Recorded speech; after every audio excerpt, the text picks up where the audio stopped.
कथा सम्राट मुंशी प्रेमचंद की एक कालजयी रचना है बड़े घर की बेटी। आज राष्ट्र और समाज को उस कहानी के पुनर्पाठ की जरूरत है। लगता है वो कहानी आज समाज को फिर से पढ़ने और समझने की जरूरत है। आज अपने कथा पाठ के श्रृंखला में मैं मुंशी प्रेमचंद की कहानी बड़े घर की बेटी आपके बीच लेकर आया हूँ। बेनी माधव सिंह गौरीपुर गांव के जमींदार और नंबरदार थे। उनके पितामह किसी समय बड़े धन धान्य संपन्न थे। गांव का पक्का तालाब और मंदिर जिनकी अब मरम्मत भी मुश्किल थी, उन्हीं के कीर्ति स्तंभ थे। कहते हैं इस दरवाजे पर हाथी झूमता था। अब उसकी जगह एक बूढ़ी भैंस थी जिसके शरीर में अस्थि पंजर के सिवा और कुछ शेष न रहा था, पर दूध शायद बहुत देती थी, क्योंकि एक न एक आदमी हांडी लिए उसके सर पर सवार ही रहता था। बेनी माधव सिंह अपनी आधी से अधिक संपत्ति वकीलों की भेंट चढ़ा चुके थे। उनकी वर्तमान आय 1000 रुपये से वार्षिक से अधिक न थी। ठाकुर साहब के 2 बेटे थे। बड़े का नाम श्रीकंठ सिंह था। उसने बहुत दिनों के परिश्रम और उद्योग के बाद BA की डिग्री प्राप्त की थी। अब एक दफ्तर में नौकर था। छोटा लड़का लाल बिहारी सिंह दोहरे बदन का सजीला जवान था। भरा मुखड़ा, चौड़ी छाती, भैंस का 2 सेर ताजा दूध वह उठकर सवेरे पी जाता था। श्रीकंठ सिंह की दशा बिल्कुल विपरीत थी। इन नेत्रप्रिय गुणों को उन्होंने BA इन्हीं 2 अक्षरों पर न्योछावर कर दिया था। इसी से वैद्यक ग्रंथों पर उनका विशेष प्रेम था। आयुर्वेद पर उनका अधिक विश्वास था। शाम सवेरे उनके कमरे में से प्रायः खरल की सुरीली कर्णमधुर ध्वनि सुनाई दिया करती थी। लाहौर और कलकत्ते के वैद्यों से बड़ी लिखा पड़ी रहती थी। श्रीकंठ सिंह इस अंग्रेजी डिग्री के अधिपति होने पर भी अंग्रेजी सामाजिक प्रथाओं के विशेष प्रेमी न थे, बल्कि वह बहुधा बड़े जोर से उसकी निंदा और तिरस्कार किया करते थे। इसी से गांव में उनका बड़ा सम्मान था। दशहरे के दिनों में वह बड़े उत्साह से रामलीला में समर्पित होते और स्वयं किसी न किसी पात्र का पाठ लेते थे। गौरीपुर में रामलीला के वही जन्मदाता थे। प्राचीन हिंदू सभ्यता का गुणगान उनकी धार्मिकता का प्रधान अंग था। सम्मिलित कुटुंब के तो वह एकमात्र उपासक थे। आजकल स्त्रियों को कुटुंब में मिलजुल कर रहने की जो अरुचि होती है, उसे वह जाति और देश दोनों के लिए हानिकारक समझते थे। यही कारण था कि गांव की लड़ाएं उनकी निंदक थीं। कोई कोई तो उन्हें अपना शत्रु समझने में भी संकोच न करती थीं। स्वयं उनकी पत्नी को भी इस विषय में उनसे विरोध था। यह इसलिए नहीं कि उसे अपने सास ससुर, देवर या जेठानी से घृणा थी, बल्कि उसका विचार था कि यदि बहुत कुछ सहने और तरह देने पर भी परिवार के साथ निर्वाह न हो सके, तो आए दिन की कला से जीवन को नष्ट करने की अपेक्षा यही उत्तम है कि अपनी खिचड़ी अलग पकाई जाए। आनंदी एक बड़े उच्च कुल की लड़की थी। उसके बाप एक छोटी सी रियासत के ताल्लुकेदार थे। विशाल भवन, 1 हाथी, 3 कुत्ते, बाज, बहरी, सिकरे, झाड़, फानूस, ऑनरेरी मजिस्ट्रेटी और ऋण जो एक प्रतिष्ठित ताल्लुकेदार के भोग्य पदार्थ हैं, सभी यहाँ विद्यमान थे। नाम था भूप सिंह। बड़े उदार चित्त और प्रतिभाशाली पुरुष थे, पर दुर्भाग्य से लड़का एक भी न था। 7 लड़कियां हुई और दैव योग से सब की सब जीवित रहीं। पहली उमंग में तो उन्होंने 3 ब्याह दिल खोल कर किए, पर 15-20 हजार रुपये का कर्ज सिर पर हो गया, जो आंखें खुली हाथ समेट लिया। आनंदी चौथी लड़की थी। वह अपनी सब बहनों से अधिक रूपवती और गुणवती थी। इससे कठोर भूप सिंह उसे बहुत प्यार करते थे। सुंदर संतान को कदाचित उसके माता पिता भी अधिक चाहते हैं। ठाकुर साहब बड़े धर्म संकट में थे। इसका विवाह कहाँ करें? न तो यही चाहते थे कि ऋण का बोझ बढ़े, और न यही स्वीकार था कि उसे अपने को भाग्यहीन समझना पड़े। एक दिन श्रीकंठ उनके पास किसी चंदे का रुपये मांगने आए। शायद नागरी प्रचार का चंदा था। भूप सिंह उनके स्वभाव पर रीझ गए और धूमधाम से श्रीकंठ सिंह का आनंदी के साथ ब्याह हो गया। आनंदी अपने नए घर में आई तो यहाँ का रंग ढंग कुछ और ही देखा। जिस टीम टाम की उसे बचपन से आदत पड़ी हुई थी वह यहाँ नाम मात्र को भी न थी। हाथी घोड़ों का तो कहना ही क्या, कोई सजी हुई सुंदर बहली तक न थी। रेशमी स्लीपर साथ लाई थी, वह यहाँ बाग कहाँ, मकान में खिड़कियाँ तक न थी, न जमीन पर फर्श, न दीवार पर तस्वीरें। यह एक सीधा साधा देहाती गृहस्थ का मकान था, किंतु आनंदी ने थोड़ी ही दिनों में अपने को इस नई व्यवस्था से ऐसा अनुकूल बना लिया मानो उसने विलास के सामान कभी देखे ही न थे। ये कहानी का पहला भाग था। हम चलते हैं दूसरे भाग की ओर। एक दिन दोपहर के समय लाल बिहारी सिंह ने 2 चिड़िया लिए हुए आया और भावज से बोला, जल्दी ले पका दो, मुझे भूख लगी है। आनंदी भोजन बनाकर उसकी राह देख रही थी। अब वह नया व्यंजन बनाने बैठी। हांडी में देखा तो घी पाव भर से अधिक न था। बड़े घर की बेटी किफ़ायत क्या जाने, उसने सब घी मांस में डाल दिया। लाल बिहारी खाने बैठा तो दाल में घी न था। बोला, दाल में घी क्यों नहीं छोड़ा? आनंदी ने कहा, घी सब मांस में पड़ गया। लाल बिहारी जोर से बोला, अभी परसों घी आया है, अभी परसों घी आया है, इतना जल्द उठ गया? आनंदी ने उत्तर दिया, आज तो कुल पाव भर रहा होगा, वह सब मैंने मांस में डाल दिया। जिस तरह सूखी लकड़ी जल्दी से जल उठती है, उसी तरह क्षुधा से बावला मनुष्य जरा सा भी बात पर तिनक जाता है। लाल बिहारी को भावज की यह ढिठाई बहुत बुरी मालूम हुई। तिनक कर बोला, मैके में तो चाहे घी की नदी बहती हो, स्त्री गालियां सह लेती हैं, मार भी सह लेती हैं, पर मैके की निंदा उनसे नहीं सही जाती। आनंदी मुंह फेर कर बोली, हाथी मरा भी तो 9 लाख का, हाथी मरा भी तो 9 लाख का, वहाँ इतना घी नित्य नाई कहार खा जाते हैं। लाल बिहारी जल गया, थाली उठाकर पटक दी और बोला, जी चाहता है जीभ पकड़कर खींच लूं। आनंदी को भी क्रोध आ गया, मुंह लाल हो गया। बोली, वह होते तो आज इसका मजा चकाते। अब अपड़ उज्जड़ ठाकुर से न रहा गया। उसकी स्त्री एक साधारण जमींदार की बेटी थी। जब जी चाहता उस पर हाथ साफ कर लिया करता था। खड़ा उठाकर आनंदी की ओर जोर से फेंकी और बोला, जिसके गुमान पर फूली हुई हो उसे भी देखूंगा और तुम्हें भी। आनंदी ने हाथ से खड़ा रोकी, सिर बच गया, पर उंगली में बड़ी चोट आई। क्रोध के मारे हवा से हिलते हुए पत्ते की भांति कांपती हुई अपने कमरे में आकर खड़ी हो गई। स्त्री का बल और साहस, मान और मर्यादा पति तक है, उसे अपनी पति के ही बल और पुरुषत्व का घमंड होता है। आनंदी खून का घूंट पीकर रह गई। अब तीसरे खंड में चलते हैं। श्रीकंठ सिंह शनिवार को घर आया करते थे। सप्ताह भर नौकरी करके शनिवार को घर आते थे। स्वाभाविक रूप से श्रीकंठ सिंह आए।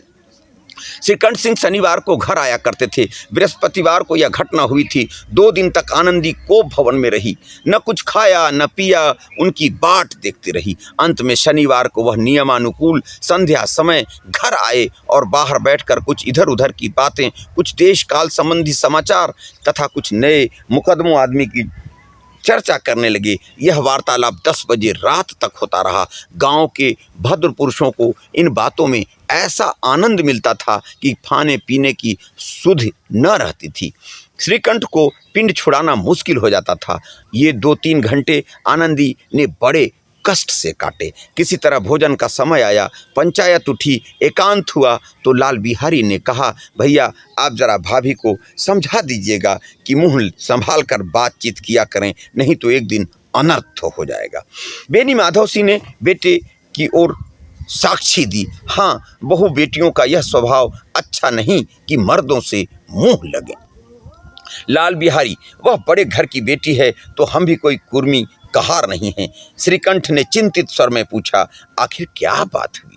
लाल बिहारी ने कहा, कुछ भी नहीं, यूं ही आप उलझ पड़ी। मैके के सामने हम लोगों को तो कुछ समझती ही नहीं है। श्रीकंठ खा पीकर आनंदी के पास गए। वह भरी बैठी थी। यह हजरत भी कुछ तीखे थे। आनंदी ने पूछा, चित्त तो प्रसन्न है? श्रीकंठ बोले, बहुत प्रसन्न है, पर तुमने आज कल घर में यह क्या उपद्रव मचा रखा है? आनंदी की तेवरियों पर बल पड़ गए। झुंझलाहट के मारे बदन में ज्वाला सी दाग उठी। बोली, जिसने तुमसे यह आग लगाई है उसे पाऊं मुंह झुलस दूं। श्रीकंठ, इतनी गर्म क्यों होती हो? बात तो कहो। आनंदी, क्या कहूं? यह मेरे भाग्य का फेर है, नहीं तो गंवार छोकरा जिसको चपरासगिरी करने की भी सऊर नहीं, मुझे खड़ाओं से मारकर यूं अकड़ता। श्रीकंठ, सासा हाल साफ साफ कहो तो मालूम हो, मुझे तो कुछ पता नहीं। आनंदी, परसों तुम्हारे लाडले भाई ने मुझसे मांस पकाने को कहा। घी हाड़ी में पाव भर से अधिक न था, वह सब मैंने मांस में डाल दिया। जब खाने बैठा तो कहने लगा, दाल में घी क्यों नहीं है? बस इसी पर मेरे मैके को बुरा भला कहने लगा। मुझसे न रहा गया। मैंने कहा कि वहाँ इतना घी तो नाई का हार खा जाते हैं और किसी को जान भी नहीं पड़ता। बस इतनी सी बात पर इस अन्यायी ने मुझ पर खड़ाऊं फेंक मारी। यदि हाथ में से न रोकूं तो फिर सर फट जाए। उसी से पूछो, मैंने जो कुछ कहा है वह सच है या झूठ? श्रीकंठ की आंखें लाल हो गई। बोले, यहाँ तक हो गया इस छोकरे का यह साहस? आनंदी स्त्रियों के स्वभावानुसार रोने लगी, क्योंकि आंसू उनकी पलकों पर रहते हैं। श्रीकंठ बड़े धैर्य और शांत पुरुष थे। उन्हें कदाचित भी कभी क्रोध आता था, पर स्त्रियों के आंसू पुरुष की क्रोधाग्नि को भड़काने में तेल का काम देते हैं। रात भर करवटें बदलते रहे। उद्विग्नता के कारण पलक तक नहीं झपकी। प्रातःकाल अपने बाप के पास जाकर बोले, दादा, अब इस घर में मेरा निवाह न हो सकेगा। इस तरह की विद्रोहपूर्ण बातें कहने पर श्रीकंठ ने कितनी ही बार अपने कई मित्रों को आड़े हाथों लिया था, परंतु दुर्भाग्य आज उन्हें स्वयं वही बातें अपने मुंह से कहनी पड़ी। दूसरों को उपदेश देना भी कितना सहज है। बेनी माधव सिंह घबरा उठे और बोले, क्यों? श्रीकंठ, इसलिए कि मुझे भी अपनी मान प्रतिष्ठा का कुछ विचार है। आपके घर में अब अन्याय और हठ का प्रकोप हो रहा है। जिनको बड़ों का आदर सम्मान करना चाहिए वे उनके सिर चढ़ते हैं। मैं दूसरे का नौकर ठहरा घर पर रहता नहीं। यहाँ मेरे पीछे स्त्रियों पर खड़ाओं और जूतों की बौछार होती है। कड़ी बात तक चिंता नहीं, कोई एक की दो कह ले, वहाँ तक मैं सह सकता हूँ, किंतु यह कदापि नहीं हो सकता कि मेरे ऊपर लात घूंसे पड़े और मैं दम न मारूं।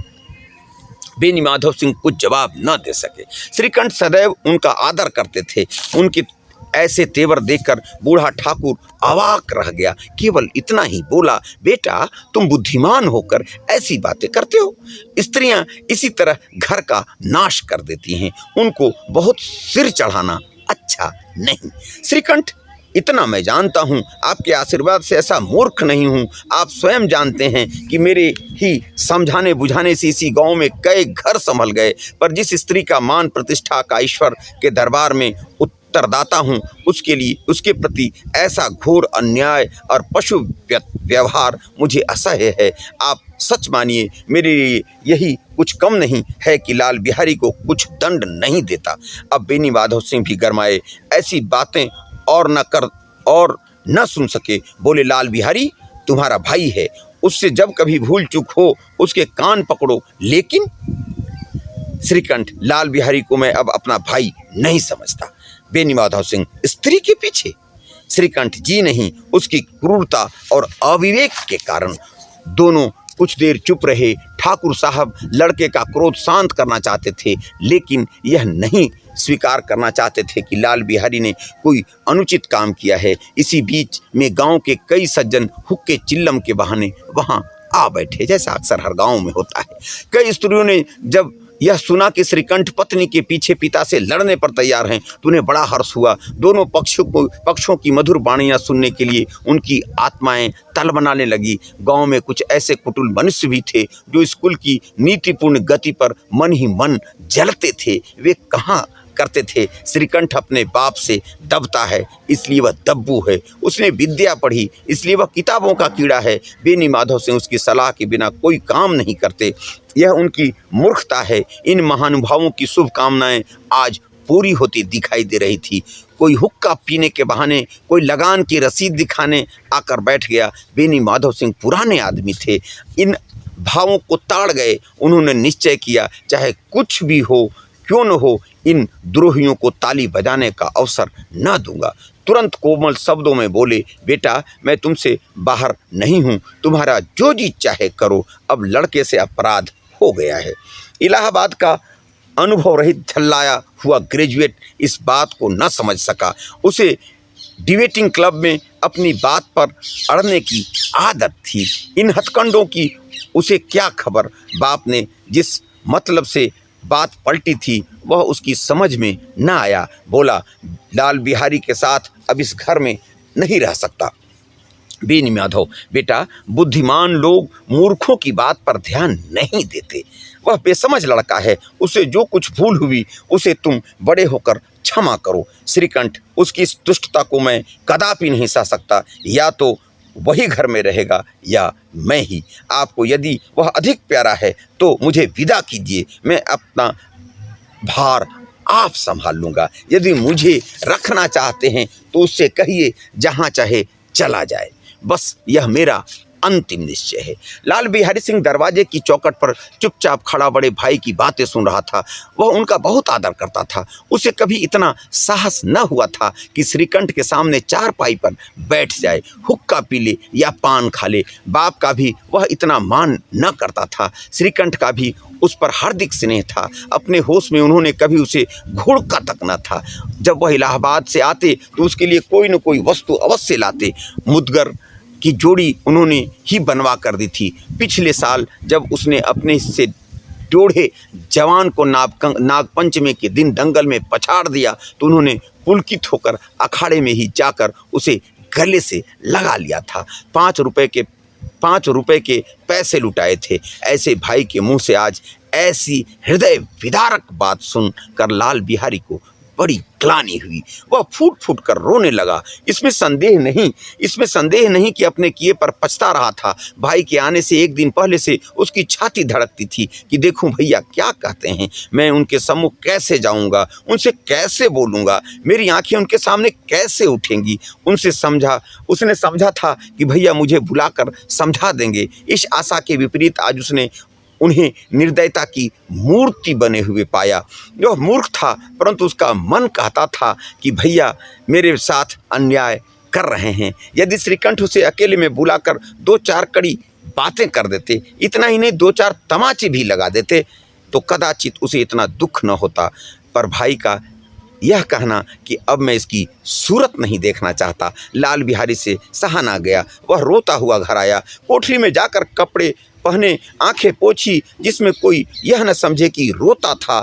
तब आनंदी ने द्वार पर आकर बोला, भाभी भैया ने निश्चय किया है कि वह मेरे साथ इस घर में न रहेंगे। अब वह मेरा मुंह नहीं देखना चाहते, इसलिए अब मैं जाता हूँ। उन्हें फिर मुंह न दिखाऊंगा। मुझसे जो कुछ अपराध हुआ उसे क्षमा करना। यह कहते कहते लाल बिहारी का गला भर आया। जिस समय लाल बिहारी सिर झुकाए आनंदी के द्वार पर खड़ा था, उसी समय श्रीकंठ सिंह की आंखें लाल किए बाहर आए। भाई को खड़ा देखा तो घृणा से आंखें फेर ली और कतरा कर निकल गए, मानो उसकी परछाई से दूर भागते हों। आनंदी ने लाल बिहारी की शिकायत तो की थी, लेकिन अब मन में पछता रही थी। वह स्वभाव से भी दयावती थी। उसे इसका तनिक भी ध्यान न था कि बात इतनी बढ़ जाएगी। वह मन में अपने पति पर झुंझला रही थी, यह इतने गर्म क्यों होते हैं। उस समय यह भय भी लगा हुआ था कि कहीं मुझसे इलाहाबाद चलने को न कहने लगें तो कैसे क्या करूंगी। इस बीच में जब उसने लाल बिहारी को दरवाजे पर खड़े यह कहते सुना कि अब मैं जाता हूँ, मुझसे जो कुछ अपराध हुआ क्षमा करना, तो उसका रहसा क्रोध भी पानी हो गया। वह रोने लगी। मन का मैल धोने के लिए नयन जल से उपयुक्त कोई वस्तु नहीं है। श्रीकंठ को देखकर आनंदी ने कहा, लाला बाहर खड़े बहुत रो रहे हैं। श्रीकंठ, तो मैं क्या करूं? आनंदी, भीतर बुला लो, मेरी जीभ में आग लगे। मैंने कहा से वह झगड़ा उठाया। श्रीकंठ, मैं न बुलाऊंगा। आनंदी, पछताओगे, उन्हें बहुत ग्लानि हो गई है, ऐसा न हो कहीं चल दें। श्रीकंठ, न उठे। इतने में लाल बिहारी ने फिर कहा, भाभी भैया से मेरा प्रणाम कह दो, वह मेरा मुंह नहीं देखना चाहते, इसलिए मैं भी अपना मुंह उन्हें न दिखाऊंगा। लाल बिहारी इतना कहकर लौट पड़ा और शीघ्रता से दरवाजे की ओर बढ़ा। अंत में आनंदी कमरे से निकली और उसका हाथ पकड़ लिया। लाल बिहारी ने पीछे फिरकर देखा और आंखों से आंसू भरे बोला, मुझे जाने दो। आनंदी, कहाँ जाते हो? लाल बिहारी, जहाँ कोई मेरा मुंह न देखे। आनंदी, मैं न जाने दूंगी। लाल बिहारी, मैं तुम लोगों के साथ रहने योग्य नहीं हूँ। आनंदी, तुम्हें मेरी सौगंध, अब एक पल भी आगे न बढ़ना। लाल बिहारी, जब तक मुझे यह मालूम हो जाए कि भैया का मन मेरी तरफ से साफ हो गया, तब तक मैं इस घर में कदापि न रहूँगा। आनंदी, मैं ईश्वर को साक्षी देकर कहती हूँ कि तुम्हारी ओर से मेरे मन में तनिक भी मैल नहीं है। श्रीकंठ का हृदय भी पिघल गया। उन्होंने बाहर आकर लाल बिहारी को गले से लगा लिया। दोनों भाई खूब फूट फूट कर रोए। लाल बिहारी ने सिसकते हुए कहा, भैया अब कभी मत कहना कि तुम्हारा मुंह न देखूंगा। इसके सिवा आप जो दंड देंगे मैं सहर्ष स्वीकार कर लूंगा। श्रीकंठ ने कांपते हुए स्वर से कहा, लल्लू, इन बातों को बिल्कुल भूल जाओ। ईश्वर चाहेगा तो फिर ऐसा अवसर न आवेगा। मेनी माधव सिंह बाहर से आ रहे थे। दोनों भाइयों को गले मिलते देखकर आनंद से पुलकित हो उठे। बोले, बड़े घर की बेटियां ऐसी ही होती हैं। बेनी माधव सिंह बाहर से आ रहे थे। दोनों भाइयों को गले में मिलते देखकर आनंद विह्वल हो गए, आनंद से पुलकित हो गए। बोल उठे, बड़े घर की बेटियां ऐसी ही होती हैं, बिगड़ता हुआ काम बना लेती हैं। गांव में जिसने यह वृतांत सुना, उसी ने इन शब्दों में आनंदी की उदारता को सराहा। बड़े घर की बेटियां ऐसी ही होती हैं, बड़े घर की बेटियां ऐसी ही होती हैं। आपने इस कहानी को आज सुनने का काम किया है, इसको गुनने का काम, इसको गुनगुनाने का काम और हो सके तो इसे अपने जीवन में उतारने का काम आपको करना चाहिए। ऐसी कहानियाँ मुंशी प्रेमचंद हमारे समाज को जोड़ने के लिए, हमारे समाज को जगाने के लिए, हमारे समाज में बढ़ती हुई विद्रूपताओं को, जो हमारे समाज में पनपते हुए अपभ्रंश हैं, भ्रष्ट नीतियां हैं, कुसंस्कृतियां हैं, उन कुसंस्कृतियों को मेटने के लिए एक बड़ा संबल प्रदान करने का काम किया है। विश्वास है ये कहानी अगर आपको अच्छी लगी हो और आप चाहते हैं कि आपके आसपास के घरों में भी ऐसे वाक़या अगर हों तो रुक जाएं, टल जाएं, भाई भाई से जुदा न हो, भाई भाई की गलती को माफ़ करो और गले मिल जाएं, तो इस कहानी को सुनना भी है और लोगों को सुनाना भी है। बहुत बहुत धन्यवाद।